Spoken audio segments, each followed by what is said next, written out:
Hi guys, Brexiteers in government should hang their heads in shame as another £300 million has been wasted on something that wasn't necessary. £1 million a year is being spent to keep a new port facility open in Portsmouth. Central government put up some of the money while the local council had to find the rest. However, due to the fact that the Brexiteer government has scrapped these cheques, the entire plan has been for nothing. This means that people in the local area will likely see their council taxes rise to recoup the costs, or the government will get sued. Have a listen to what Jacob Rees-Mogg, the Brexit Opportunities Minister, had to say back in April this year, and then let's catch up with what's happening today.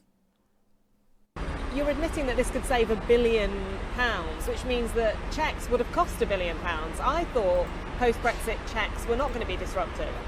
That's why we're not adopting them. This would have been an act of self-harm if we'd gone ahead with it. It would have increased costs for people, and we are trying to reduce costs. So that's the purpose of not going ahead with them and trying to ensure that the border flows as smoothly as possible, which benefits everybody. Free trade is hugely advantageous to consumers. Do you know what impact this will actually have on prices in supermarkets? Well, some costs it would be quite significant.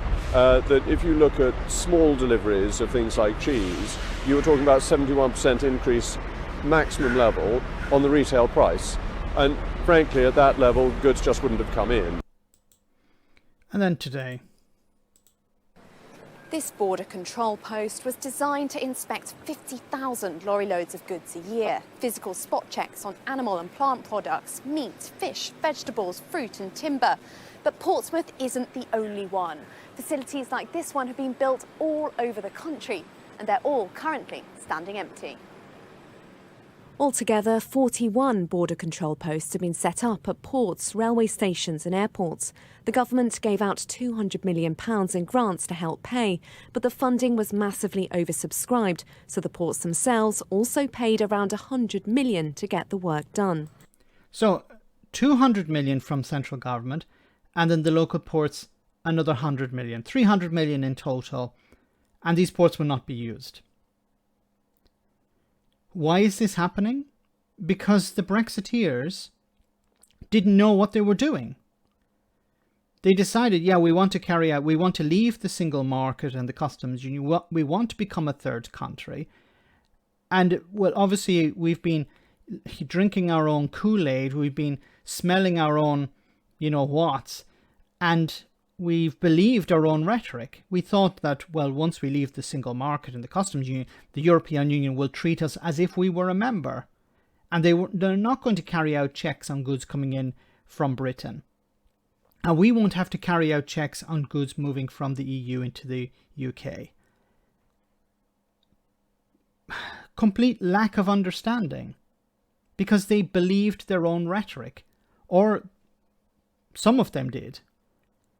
And now they, of course, as a third country, they have to carry out these checks. So they told the port authorities to carry out these checks, set up this infrastructure. And now they've realized, actually, if we do that, we're going to drive up the cost of living even more. So we just won't carry out the checks. And we're telling these port authorities, well, just demolish what you've actually built. There's £300 million down the drain during a cost of living crisis, when the likes of Rishi Sunak is telling people to tighten their belts.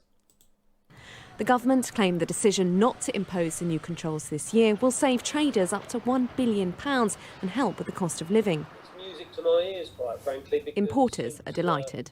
The fewer constraints and hoops that we have to jump through and hurdles that we have to jump over basically mean that we have less cost. If we have less cost, then we can pass that on to our customer base. But the British But the problem here is, look, what you have is, none of this was necessary. It was not necessary to leave the single market and the customs union. Before, it was not necessary to carry out these checks, so it wasn't necessary to spend this £300 million. But because of Brexit, the Brexiteers wanted to spend this £300 million. And they're saying, well, now, because we've thrown £300 million down the toilet, we've actually saved £1 billion. Because if we had actually carried out these checks, it would cost businesses an extra billion. So in a sense, Brexit could have cost £1.3 billion, but instead, in just this case, it cost 300 million. And that's a win.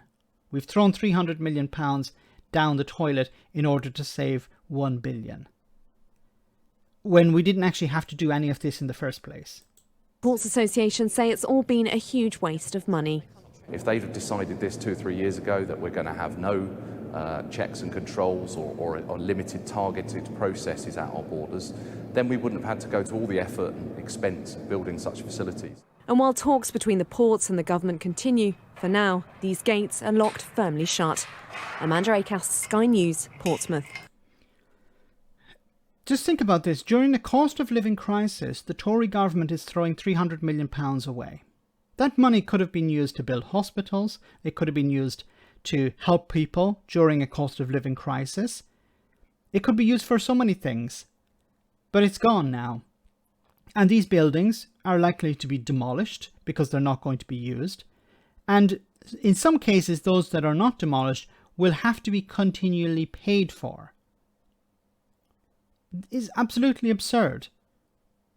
And you're having candidates running to replace Boris Johnson talking about how, we need to have a Brexiteer in charge.